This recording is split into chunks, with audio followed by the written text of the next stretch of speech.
So, naaalarma po sila, baka mapatalsik na sila sooner. Okay? Yun ang kinababahala na naaalarma na talaga sila sa impact ninyo. Diba? Kaya kailangan palakpakan nyo ang inyong mga sarili dahil effective tayo sa kay Teves. Diba? Si Teves, mga kababayan, ay ginigipit talaga ng gobyernong ito. Diba? Yung mga ang punot dulo talaga ng isyong Digamo at Teves na yan ay gusto ni Butod at ni Tambaluslos, kasama na siyempre si Kuting, na masolo nila ang pasugalan sa Negros. Ito nga mga kababayan, bago natin ituloy ang video na ito, kung bago ka lang sa aking YouTube channel baka pwede makahingi ng like at subscribe at click mo na rin ang notification bell para updated ka sa aking nilalabas na bagong video. Salamat po. Na tayo ay nasasadlak sa pulboronic government. So napag-alaman natin na ang ating mga puting ahas na natitira dyan na hindi pa nagugurgur ni Liza ay nababahala, naaalarma po sila sa darating na Feb 25 rally sa Cebu. Kaya naman, doon sa mga pupunta, okay, punta na kayo, yung mga malalapit doon sa Cebu, kasi ito po ang, again, ito ay hakbang ng mga maiisog like you and me. Hi Liz, you're there. Thank you so much, you're there. Si Ninita. Excuse me. Ngayon, alam nyo, inaalarma ni Lisa Smugs, ni Butod. Okay? Pinapaalarma ni Butod ang lahat ng mga sindikato, you know, ang mga sindikato na kaalyado niya, nakasabwat niya, na nakikinabang sa gobyernong ito. Na nagmamatsyag po sila sa mga kilos ng mga taong bayan, kilos ng Duterte. Kaya dun po sa mga pupunta sa Cebu, mag-ingat din kayong lahat. At I don't think na pababayaan kayo ng mga matitinong men in uniform natin na magpapanatili ng peace and order during that time ng February 25. So gusto ko lang sabihin sa inyo, gusto lang sabihin ng ating puting ahas na gumagawa, okay, ng plano si Liza Smugs kung paano i-counter itong panibagong pagtitipon, you know, pagsama-sama ng mga maiisog para sabihin sa taong bayan kung ano talaga ang ginagawa ng gobyernong ito. So another issue, mga kababayan na nakarating sa atin, even yung mga tao ngayon na nakapaligid kay Kuting na, you know, meron na pong 50-50 siguro sa part natin, 80%, 20% talaga na isinusuka na sila dahil nakikita nga yung rampant, 'di ba? Yung pagiging sugapa nila sa pangangamkam sa lahat ng ahensya ng bayan. So naaalarma po sila, baka mapatalsik na sila sooner. Okay? Yun ang kinababahala ni Lisa Smugs. Siyempre, kapag nawala na sila sa power, which is dapat lang, dahil, again, sinungaling, di ba? Gagago sa Pilipino, betrayal of public trust, ginago nila yung Pilipino dahil sa what? Isa yan sa pagiging pulboronic niya na gusto nilang pagtakpan at gusto nilang gurgurin ang issue na yan na nireveal na nga ni Pangulong Duterte. At syempre, una ako nag-reveal ng mga ganyan at it's good thing dahil confirmation ay galing kay Pangulong Duterte kaya naman ginigipit sila ngayon. Kasi nga naaalarma na talaga sila sa impact ninyo. Diba? Kaya kailangan palakpakan nyo ang inyong mga sarili dahil effective tayo. Kaya ngayon po, nagre-recruit sila ng maraming trolls to attack Maharlika, to attack the Dutertes, and to attack Attorney Glenn Chong. Okay? Dahil may mga ginagamit si Lisa Smugs na mga tao, okay? Na mga tao actually para patahimikin yung mga taong critical sa kanila. Okay? Pinipilit nilang bayaran. But I know for a fact na ang isang kaalyado natin na si Attorney Glenn Chong ay hindi kayang bayaran hindi kayang bayaran ni Ahas sa labang ito. Hindi niya tayo iiwan. Sabi ni Winnie Eniko, sexy daw a catch. Oh, why not, diba? Thank you, Palanga. I would like to thank Remy and Lady Boss for these 2 M's. Okay. Okay, so kagabi purple tayo, ngayon green tayo palangga. Okay, favorite color. Kape-kape para sa bayan, fight for what is right. O, di ba, terno ko. Kulang na lang lipstick ko, green. Okay. So ngayon, mainit ang mga issue. Bago ako pumunta sa pinaka-highlight ng ating vlog, yung issue dito nga sa kay Teves. Di ba? Si Teves, mga kababayan, ay ginigipit talaga ng gobyernong ito. Di ba? Yung mga pagsangkot sa kanya kay Digamo and everything. So hanggang ngayon ay pinaka-cancel na nga o na-cancel na ba ang kanyang pasaporte dahil gusto talaga siyang gurgurin.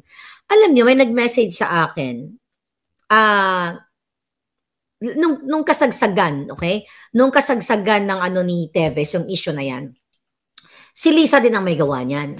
Sa lahat ng panggigipit sa mga politiko man o vlogger, si Botod lahat. Si Botod ang mga eksena. Dahil pagkaupo pa lang ni Botod, dahil siya ang presidente, de facto president nga, is pagkaupo pa lang ni Botod, ay pinasilip na niya, okay? Sa Negros, okay? Ang isabong, o yung mga illegal gambling, lahat, pati lottery, lahat doon.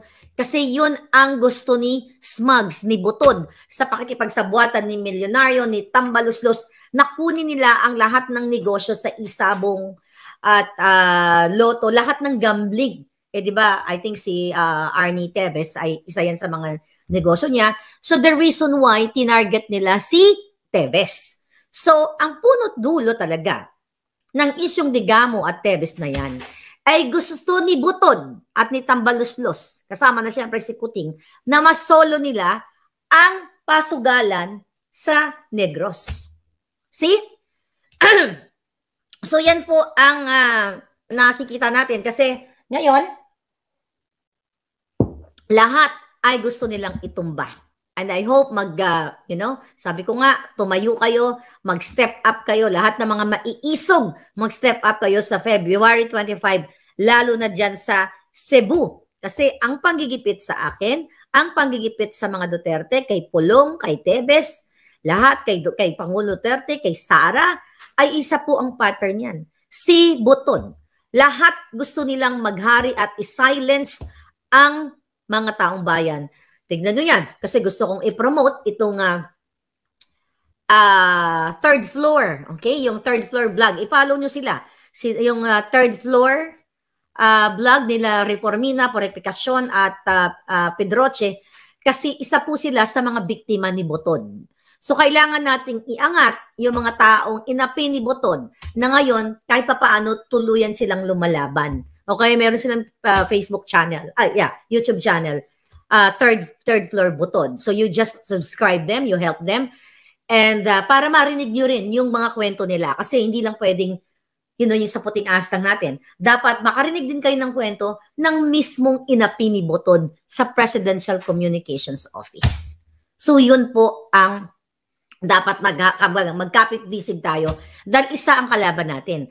Ang target natin is ang ulo ng ahas. Diba? Ang ulo ng ahas ay walang iba kundi si Butod na ginagamit ang pera ng taong bayan para lahat tayo patahimikin. Kaya naman itong parating na February 25 ay naghahanda na po sila para i-counter ito. Baka mag-rally-rally rin si Kuting. I'm not sure yet. Wala pang nakarating sa atin o wala pa silang mga bagong mga schedule.